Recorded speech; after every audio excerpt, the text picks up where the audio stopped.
Ассаламу-алейкум, баршаңызға арнаға қош келдіңіздер. Видеоны бастаудан бұрын арнаға тіркелуді ұмытпаңыздар, өйткені сіздердің арнаға тіркеліп видеоны бөліскендеріңіз біз үшін үлкен қолдау.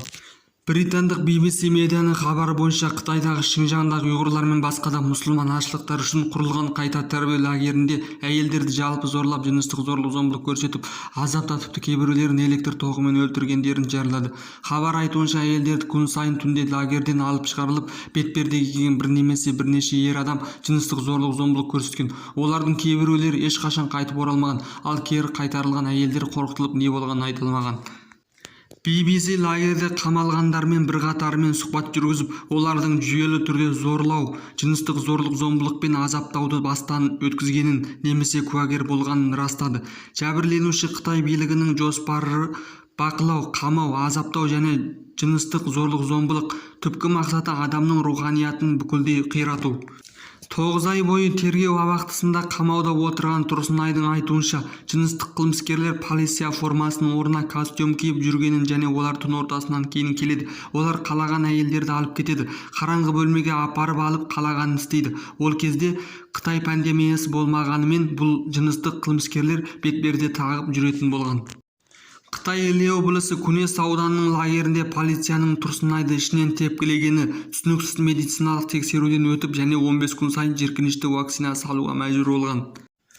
Ол сіз не болған ешкімге айта алмайсыз, тек тыныш жатасыз деді. Бұл менің өмірімдегі ұмытылмас ең үлкен қорлық деді. Ол Қытай полициялары лагерде адамдардың барлығын руханиятын күйретіп, ең соңында ес ақылдан адаса бастайды. Мәліметтерге сәйкес Гүлзира Әуелхан есімді қазақстандық әйел толық 18 ай қамау лагерінде болған. Ол BBC-ге берген сұхбатында былай деді: ұйғыр әйелдердің киімдерін шешіп, қолдарына кісен салып, содан кейін оларды Қытай ерлерімен жалғыз қалдыруға мәжбүр болғанын айтты. Гүлзира қарсылық көрсетуге дәрменсіз, тіпті араласу мүмкіндігі аз екенін айтты. Шинжаңдағы қамау лагерінде миллиондаған ұйғырларды және басқа азшылық мұсылмандарды азаптауға, мәжбүрлі түрде аборт жасатуға, жыныстық зорлық-зомбылыққа және мәжбүрлі түрде коммунистік идея арқылы адамның миларын жууға және басқа да адам құқықтарын бұзған Қытай коммунистік биліктің қылмыстары паш етілді бүкіл әлемге. Қытай коммунистік биліктің Гонконг бостандығын, Шинжаң мен Тибеттің адам құқықтарын, діни бостандығын және басқа да жаман әрекеттері халықаралық адам құқық ұйымдары қатал айыптады.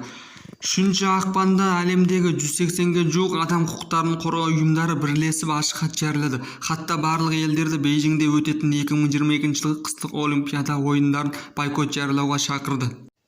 Достар, арнаға тіркеліңіздер, видеоны бөлісіңіздер. Сіздердің арнаға тіркеліп видеоны бөліскендеріңіз біз үшін үлкен қолдау. Келесі эфирде кездескенше күн жақсы болғай.